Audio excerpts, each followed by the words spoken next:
নমস্কার বন্ধুরা, target job চ্যানেলে তোমাদের সবাইকে স্বাগত জানাই। তো কাজে ব্যস্ত থাকার দরুন অনেক দিন ভিডিও করতে পারিনি, তার জন্য আমি দুঃখিত। তো অনেকজন মেল করে জানতে চাইছেন যে কলকাতা মিউনিসিপ্যালিটি যে সার্জেন্টের রিটিন এক্সাম 13 তারিখে হবে, তার অ্যাডমিট কার্ডের লিঙ্ক তারা খুঁজে পাচ্ছে না। ঠিক আছে, তো আমি এই ভিডিওটিতে অ্যাডমিট কার্ড কীভাবে ডাউনলোড করবেন সেটা দেখাবো, এবং রবীন্দ্রভারতী ইউনিভার্সিটিতে যে নন টেকনিক্যাল পোস্টগুলো বেরিয়েছিল তার এক্সাম কবে হতে পারে সে সম্পর্কে একটি আপডেট পেয়েছি, সেটাও দেবো। তো ফার্স্ট আমরা Kolkata municipality sergeant admit card কীভাবে ডাউনলোড করবেন সেটা দেখাবো। তো চলুন শুরু করা যাক। তো আমি ভিডিও ডেসক্রিপশনে লিঙ্কটা দিয়ে দেবো। তো লিঙ্কটা ক্লিক করার পর আপনারা এরকম একটা পেজে চলে আসবেন। এখানে যে দ্বিতীয় যে দেখতে পাচ্ছেন, এখানে দ্বিতীয় যে লেখা আছে click here to download admit card for assistant engineer, civil engineer. তো এখানে অনেকগুলো পোস্ট আছে, ঠিক আছে। তো এই পোস্টের মধ্যে আপনি ক্লিক করবেন, কারণ এখানে সার্জেন্টের অ্যাডমিট কার্ড আছে, ঠিক আছে। তো এখানে দেখতেই পাচ্ছেন এই যে sergeant under Kolkata municipality corporation. তো এখানে ক্লিক করবেন, ঠিক আছে।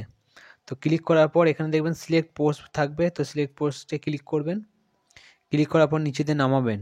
তো নামানোর পর এখানে দেখতেই পাচ্ছেন sergeant under Kolkata municipal corporation.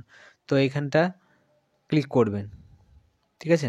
তো ক্লিক করার পর নিচে অ্যাপ্লিকেশন সিরিয়াল নাম্বার দেবেন এবং সাবমিটে টিপবেন। তো সাবমিটে টেপার পরই আপনাদের যে অ্যাডমিট কার্ড সেটা ডাউনলোড হয়ে যাবে, ঠিক আছে। তো ভিডিও ডেসক্রিপশনে লিঙ্কটা আমি দিয়ে দেবো, তো সেখান থেকে আপনারা সহজেই ডাউনলোড করে নিতে পারবেন। তো এবার আসা যাক রবীন্দ্রভারতী ইউনিভার্সিটি নন টেকনিক্যাল পোস্টে এক্সাম কবে হতে পারে। তো আমি খবর নিয়ে জানতে পারলাম যে রবীন্দ্রভারতী যে 116টা পদের জন্য যে বিজ্ঞপ্তি দেওয়া হয়েছিল, তো তার এক্সাম সম্ভবত জানুয়ারি মাসের 2nd or 3rd উইক নাগাদ হতে পারে, ঠিক আছে। তো ফার্স্টে গ্রুপ ডি হবে এবং তারপর গ্রুপ সি হবে।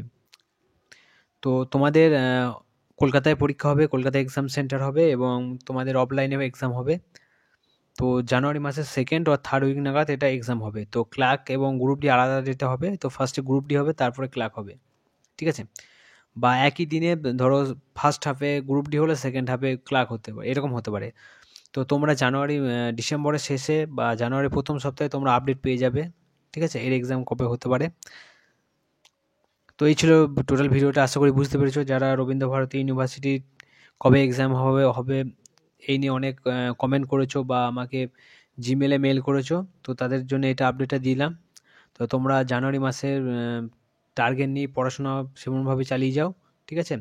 আর একটা কথা বলি, তোমাদের সম্ভবত 70 মার্কসের একটা এক্সাম হবে আর 30 নম্বর ইন্টারভিউ, ঠিক আছে। তো এই ছিল টোটাল ভিডিওটা, আশা করি বুঝতে পেরেছো।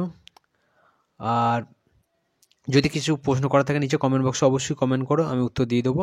তো thanks for watching my video.